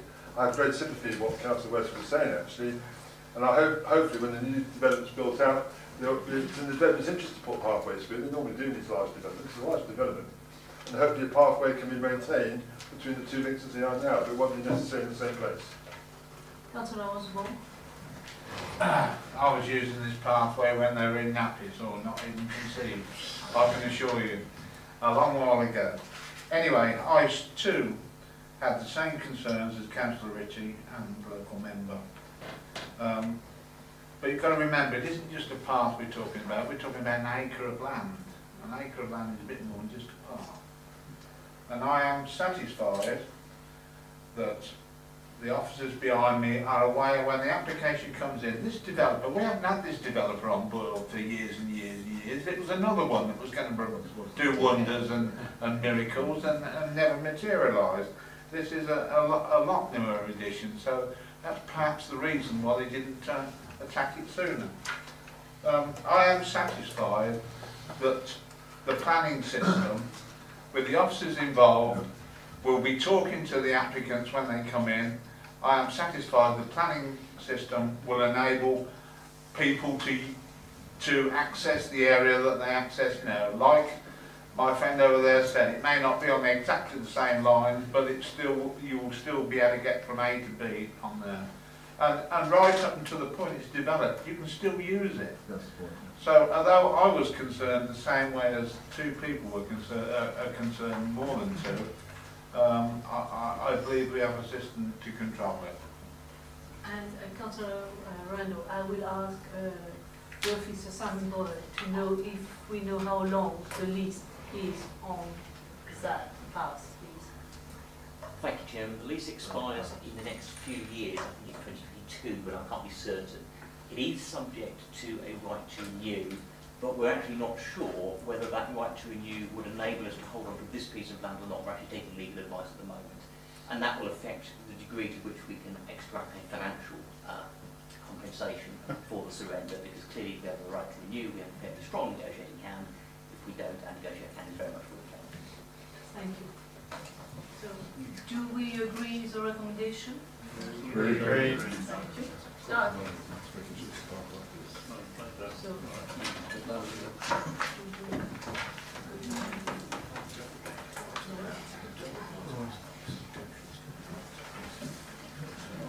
we have debated, so No, I'm sorry, Chairman, no, we don't agree. So you can use it, vote for or vote against. We're against.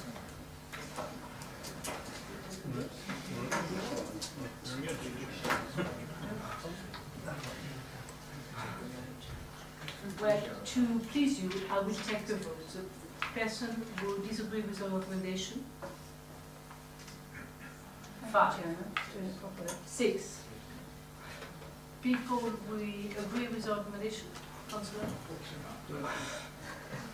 So the recommendation is carried. Thank you. SG 448202. Councillor James. Thank you, Madam Chair. This recommendation concerns the Culloden Road Bridge at Charles. It's rather a complicated history, this, but suffice it to say that due to the current state of the Culloden Bridge at Charles, the road has been closed since June this year. Now, that has caused considerable inconvenience to residents in the area, visitors to the area, and businesses. And the reason that the road is being closed is because the bridge is unsafe. The County Council has responsibility for the surface of the road, but it does not have any responsibility for the bridge itself. The ultimate responsibility for that bridge is with the Secretary of State. And that comes about through a long, tortuous history of the site itself. Originally, when this project was conceived, the Heritage Railway Estate were going to contribute 350,000 to the underpinning and strengthening of that bridge. And area research partners understood that that was going to be the case. But then, of course, as time went on, the DFT said, we're not going to do that. That bridge doesn't belong to us, it's now in private hands, so we're not going to take that money. Which then throws the onus back onto area research partners, the developers of the KPO Space project, to strengthen the bridge if it is to proceed. So what is proposed is this, that the bridge will be underfilled with a concrete culvert to allow access within the site itself to a standard so that the load bearing capacity of the bridge is 44 tonnes, which is fairly standard. for that type of bridge, which bears some heavy traffic trailers with grain, tractors with grain trailers and so on. Now, we could, of course, do nothing as a council. We're not responsible for roads, we're not responsible for this particular bridge. But there's a danger here, as well as an inconvenience to our residents. And the danger is that people, despite seeing that the road is closed, will sometimes say, I don't know, we've been going over that for years, and go over it. And as you know, these things collapse like a jet out of the sky. Bang, straight down. So there's a danger, as well as that inconvenience for collections too. So what is proposed is that the council itself will act in the interest of our residents in that particular part of the district and step up to the plate and put forward a contribution of 200,000 plus 5,000 for other expenses towards the cost of strengthening that bridge, underfilling it and providing that concrete culvert itself, so that the road can be reopened. And if the council agrees to do that, it's anticipated that we could actually get the work done probably by the beginning of the new year. And everybody would be happy. Thank you, Councillor James. Thank you. Do I have a seconder? Councillor Longley, please. Yeah, thank you, Chair. Well, I completely agree with the recommendation, and a couple of points come up there. First of all, it's a nuisance locally, and so I'm very keen to help the local residents. Secondly, it's in support of ARP, and I'll come to that a little bit later as well. And thirdly, I think it's a very good example, Councillor Ritchie, of what we can do before the changes in 18 months' time, because I think that the raising of funds in 18 months' time that might prove more difficult than it is at the moment. So I think it's one of the recommendations we should take up. So I'm very, very pleased to second this. Thank you. Councillor Olga. Yeah, thank you. I came into politics about 3 years ago. I was looking at 3 years and 6 months, I think. And yeah, some of you may say I should have bothered. And one thing I noted was we used to call it, when I worked for public service, called the slopey shoulders. Slopey shoulders, nobody taking responsibility. The problem is with when we're trying to do things for the public, this slopey shoulders syndrome, the only people that really suffer are the residents. With the county saying it's nothing to do with me, the district saying well, it's not ours, government saying well, it's down to you lot, etc, etc, etc. I'm so proud of this district council who have gripped this up and are going to get this done for our residents. It's the very reason why I came into politics, to see things change, to see residents get good services, get good infrastructure. You know, I'm really big at the moment on social housing because I think that's a big area. But I'm really proud this day, if we pass it, to be a member of this council. I'd like to thank officers and members alike if we wrote it through for putting this one through. It certainly made me happy. Thank you, Chair. Councillor Dabbs, please. Thank you, Chair. Can't help but saying I absolutely disagree with all of that. I thought the report of the strategy group was very interesting, but unfortunately it wasn't actually the clearest of documents I've ever read, and you need to read it at least several times and very carefully to try and understand what's going on. So what do we have, what do we know? I actually visited the bridge over the weekend, and it actually looks very sound in structure, so there's obviously people much more expert than me that know that it's on some sort of dodgy foundations, and you cannot drive across it unless you've got a friendly forklift truck with you. So it's quite safe at the moment. Anyhow, I digress. So we have a road bridge that passes over the old railway at Charles-Welton. It's on the site of ARP, and we have the old railway running underneath, and they've constructed a roadway that goes on onto the bridge. That's all very well. We have a bridge which is in the ownership of ARP. They cannot afford, or say they cannot afford, to pay for the repairs. So in steps DDC and lavishes the repair project with some taxpayers' money. Don't agree with that. And just to be clear, the council is not proposing paying all of the expenditure, but 200,000 and ARP can fund the other 150. And that enables safe transit over the bridge and presumably their safe transit and use of the old railway underneath. Just like to look at the history, because it actually seems to be there in the report, but needs a little teasing out. 2012, BRBR, which is effectively central government. They own the bridge, they set out plans to repair the bridge, but failed to do so. NCC imposed a weight limit of 3 tonnes to guard against failure.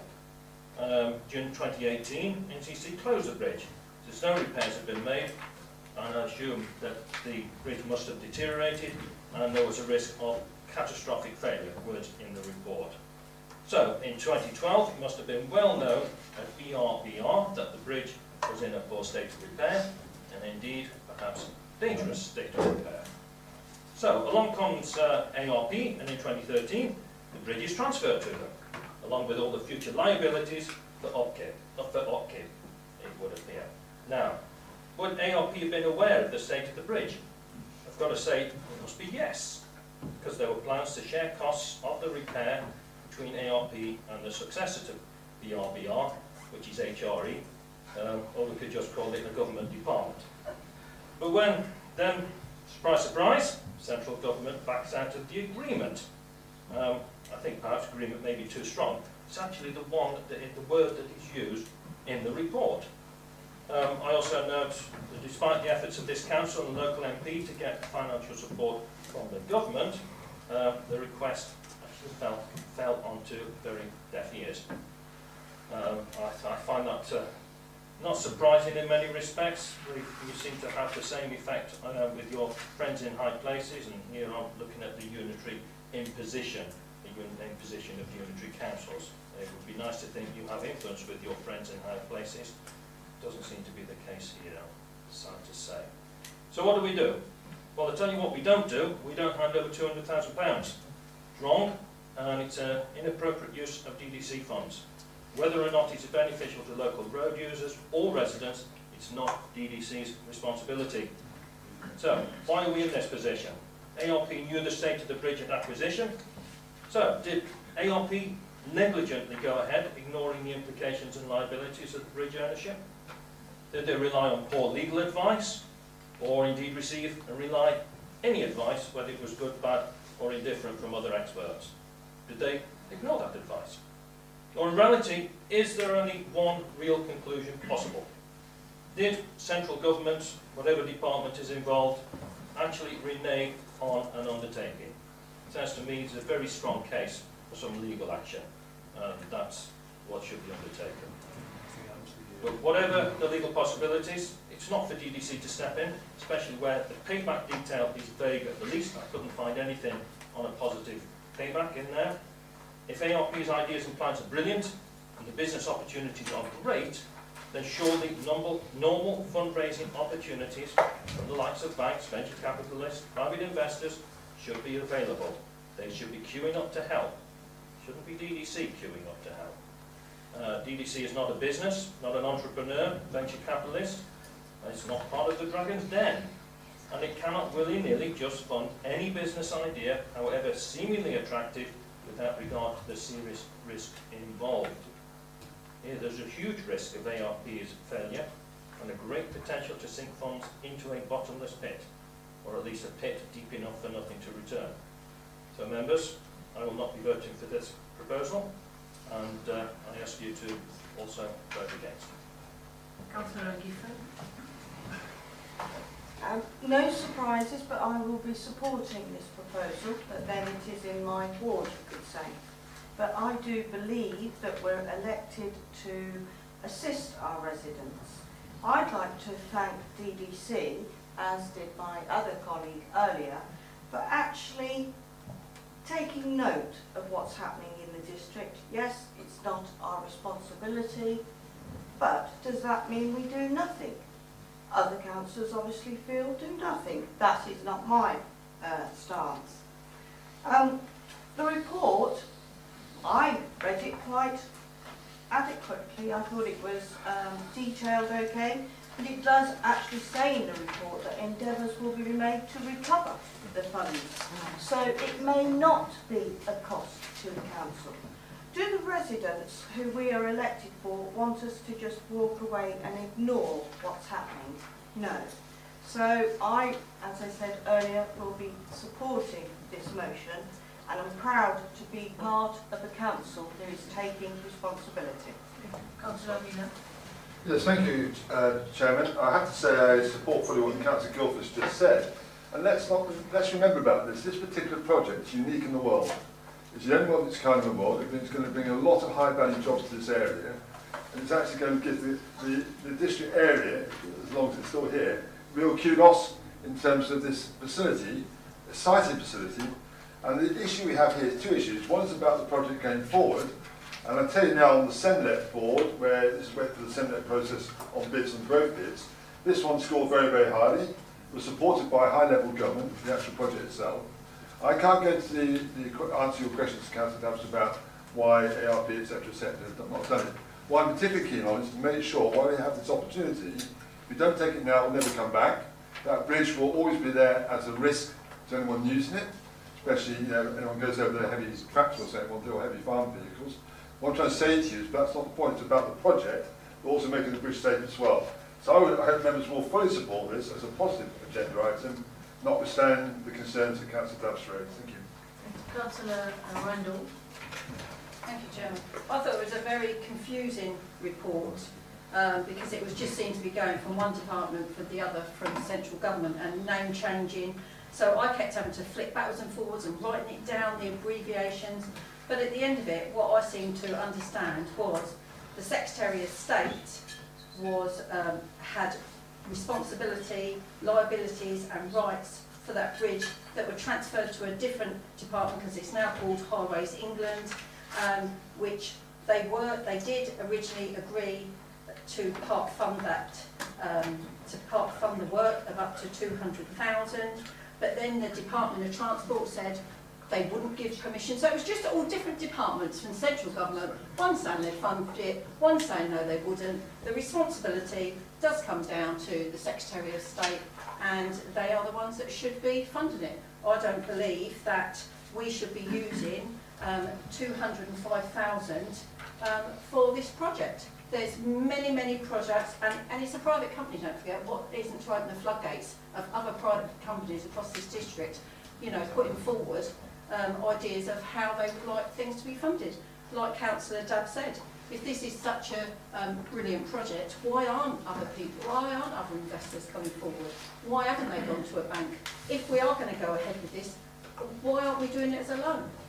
I just do not feel that just to hand over £205,000 is good use of our money. Councillor Ritchie, and I have one more, Councillor Morgan. If you have nothing new to add to the debate, I will curtail the discussion. Chair, if I didn't have anything new to add to the debate, I wouldn't stand up to speak. Well, sometimes it happens, so I just wanted to clarify. Thank you. I resent that remark, Chair. I may consider making a formal complaint. We are here to represent constituents and the people, and we have a right to have our say within the Constitution, of course. But I would not waste the time of this council if there were not things that I felt that were important. So I was just reiterating, if you draw the same point, Councillor Randall, I will say that those points have already been covered. So please go ahead and make your point. Chair, I think it's unfortunate that you haven't applied the same considerations to many of the other contributions that we've actually heard this evening. Sorry, we have to see. So I say that because we have debated enough that motion, and I think that recommendation, and it was to help everybody. Thank you so much. So carry on. Chair, I am deeply dissatisfied with your conduct, but I will continue. Look, the first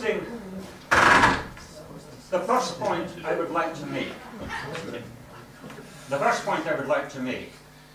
is that an earlier agenda item, we had a discussion about whether public or members of staff were sometimes in a position to challenge things that happen in the town or elsewhere that shouldn't happen within a conservation area. I see similarities here. What the report, and I'm looking at the report that went to the strategy group, the first page talks about this bridge that inconveniences those who use heavy agricultural equipment in crossing the bridge. Why aren't we prosecuting them? This bridge has had a 4-ton weight limit since 2012.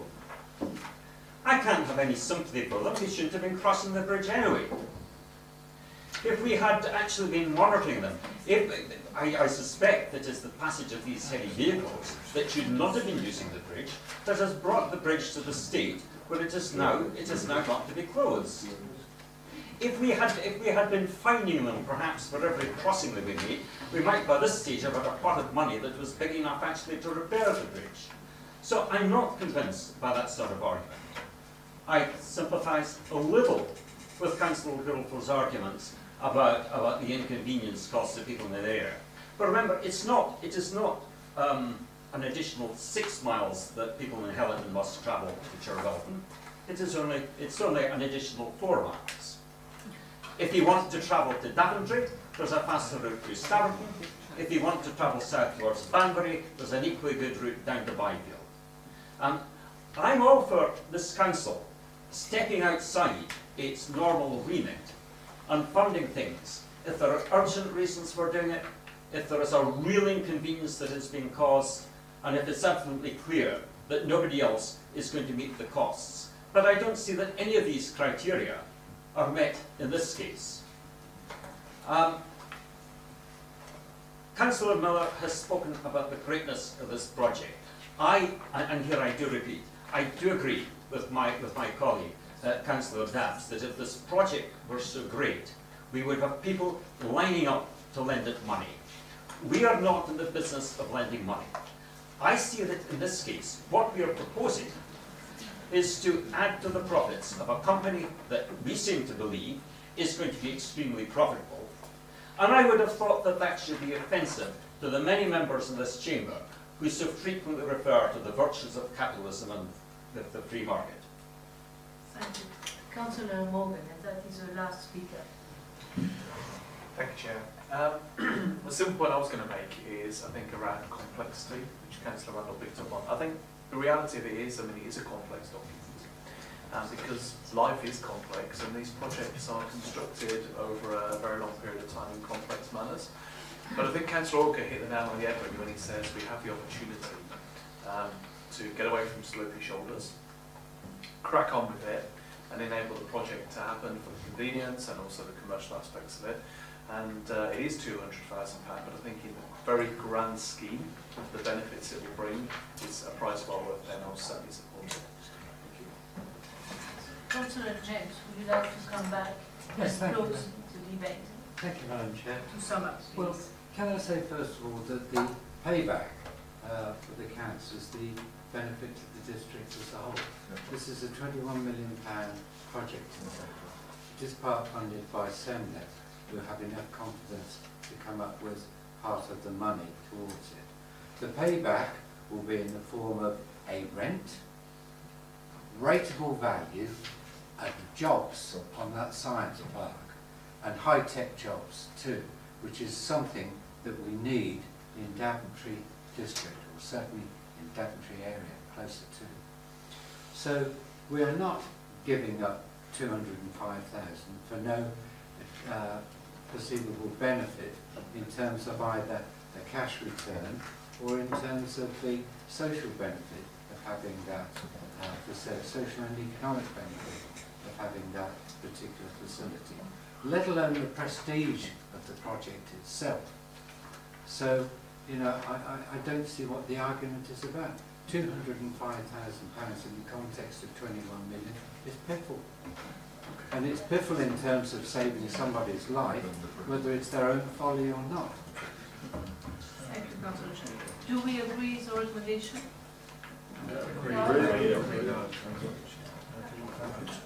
Would you like to vote on the recommendation? I will take a vote. People who oppose the recommendation? 6. people who agree with the recommendation? The recommendation is carried. SJ 44 1803. Councillor James. Thank you, Madam Chair. Well, I hope this particular recommendation is going to go fairly quickly. This concerns the Daventry District Economic Development Strategy 2018 to 2021. Basically, it's a renewal and updating of the previous economic development strategy, bearing in mind some of the changes that we face in terms of the Milton Keynes, Cambridge, Arc, and so on, and the motor assembly. That's the first part of the recommendation. The second part is the corporate procurement and best value strategy. Now, I may say at this point that there is a typo here. Number 3 on the recommendation. Instead of 2018 to 2012, it should be 2018 to 2021.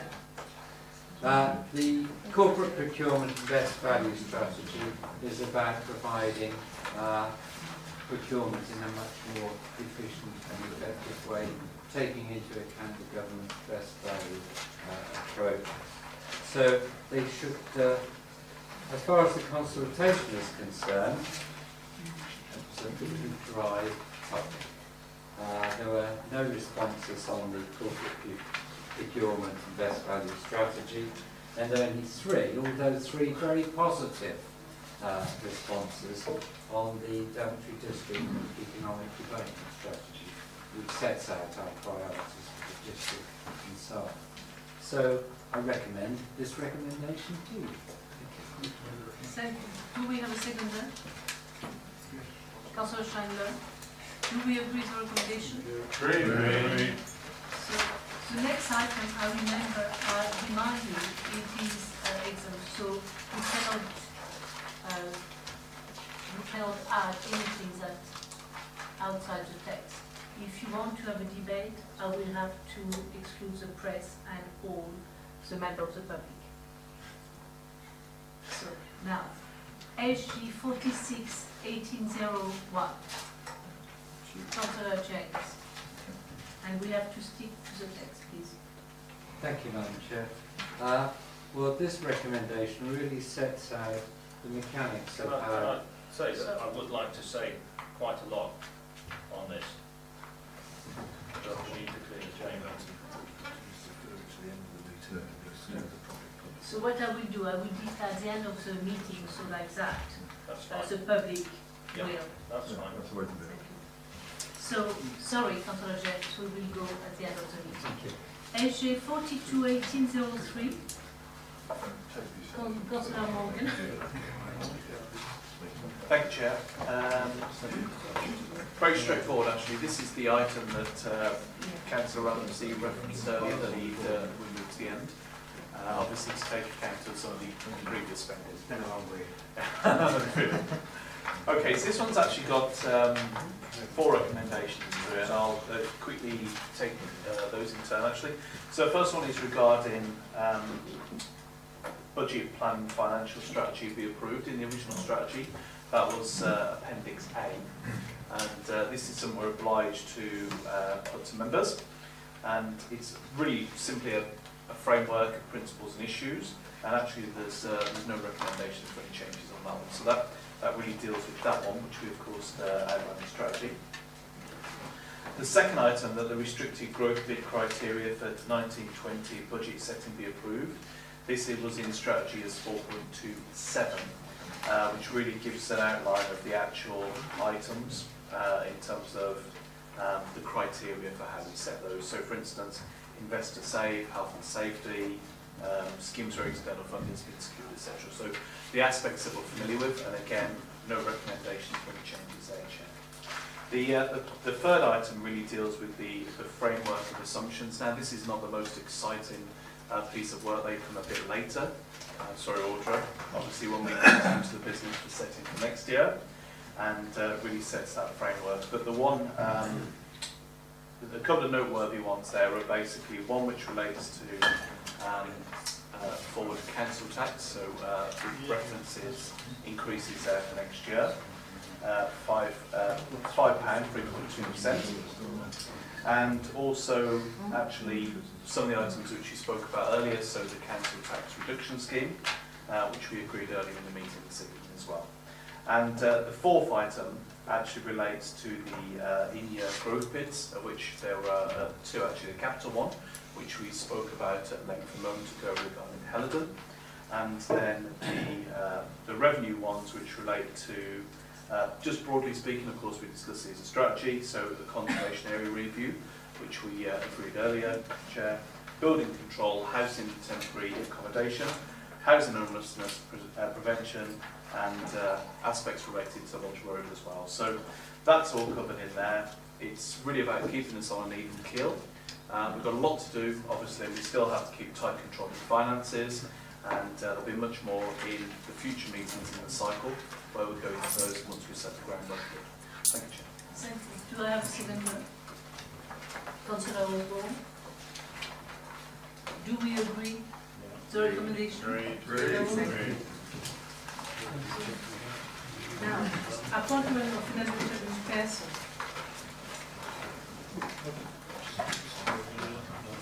Simon. Chairman, if I may, Council will be aware that we have independent persons who we use as part of the complaints handling process in respect of the code of conduct. We're only required in law to have one, but we have only chosen to have three. And I've reported before that we had problems in recruiting to the third position.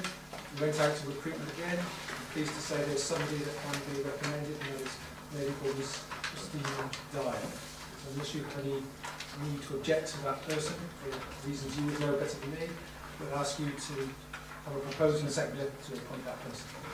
Do I have a proposer? Councillor Miller? A seconder? Councillor Morgan? Do we agree? Agree. Thank you. Committee Chairman report. Councillor Brown. Thank you, Madam Chairman. I won't go into too much depth here, but of course in the pack for all members who have read. I would just comment that the report provides some honest self-criticism of the committee, highlighting the high turnover of members who need to get back on track in terms of productivity, but also strikes a positive tone in terms of my ambition to use S&I as a sounding board for the unitisation process that we're currently going through. Councillor Morgan. Thank you, Chair. I'd like to congratulate Councillor Brown on, actually not least, getting all this on one page. And I think many members will appreciate the brevity here. But actually, on a very serious note, actually particularly congratulate on taking on the role and going straight into the challenge around the houses on Middlemore, which I know was very well regarded by fellow members as well. So congratulations, keep it good. So we know the report. Great. Annual report of corporate governance. Councillor Daventry, please. Thank you, Chair. The report is before you, but I would like you to take particular interest, please, on page 94, items A through F. Particularly in this changing time, the importance of audits, both external and internal, on the proceedings of the Council are very important. And you will note from the Strategic Risk Register that the Corporate Governance Committee added an additional risk over the unitary proposals. Equally, I would ask that portfolio holders, members also think about corporate governance and in particular risk management, that the Strategic Risk Register is just the tip of the spear, and that portfolio holders in particular with their officers should review the risks underneath the Strategic Risk Register and not simply look at the main strategic risks. It's really important as we move forward that a watch is kept on the mitigations around those risks as we move towards the future of this Council. Those are the primary points I wish to make, Chair, and I commend the report to you. Yes, thank you very much indeed. I want to congratulate Councillor Bunting on this paper, and also for his chairmanship of the Corporate Governance Committee. I did actually ask Councillor Bunting before the last meeting, I haven't seen you since then, about how we compare to the other two bodies we may be joining up with in a couple of years' time in terms of their audit and their actual, how strong theirs is compared to audit and governance compared to our own council. Because within this looks like a fairly good report, notwithstanding the ongoing risks and challenges we face. Do we know the report? The report is noted. So now, please, we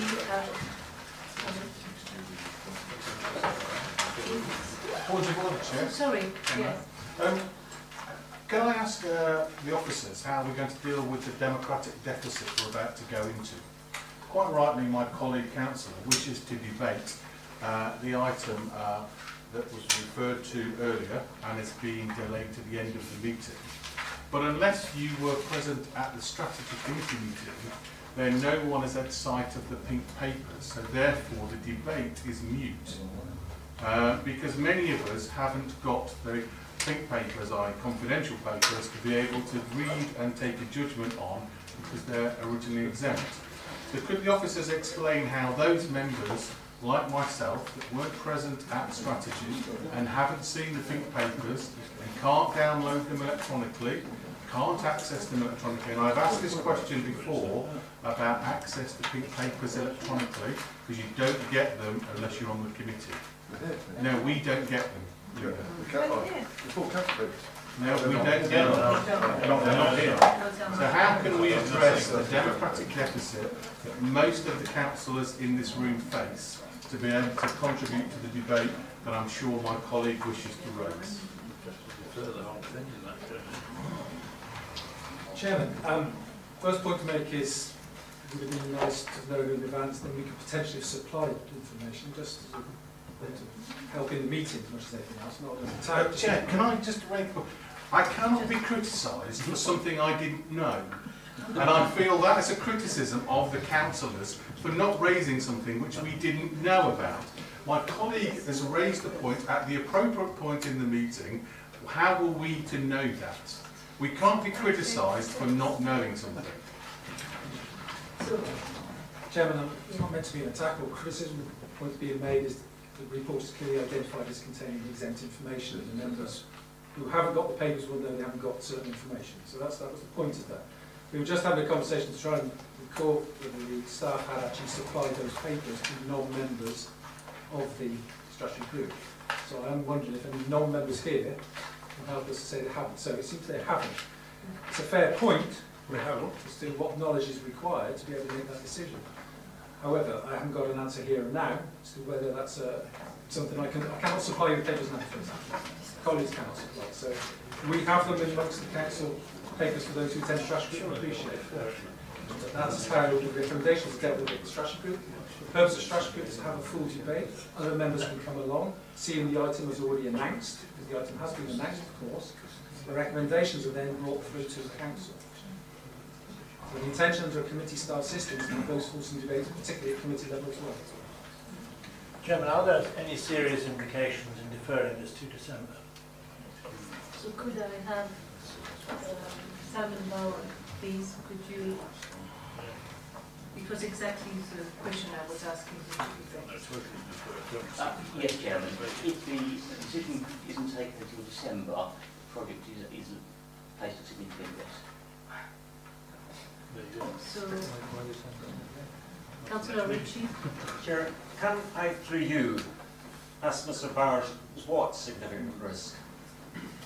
Councillor Mr. Bauer. Chairman, are we still in session? No, we've got precedent. Yeah. In which case, Chairman, I would recommend the Council talk in a closed section and then the session could be Yeah. So please, could the press and members of the public leave the room? Thank you.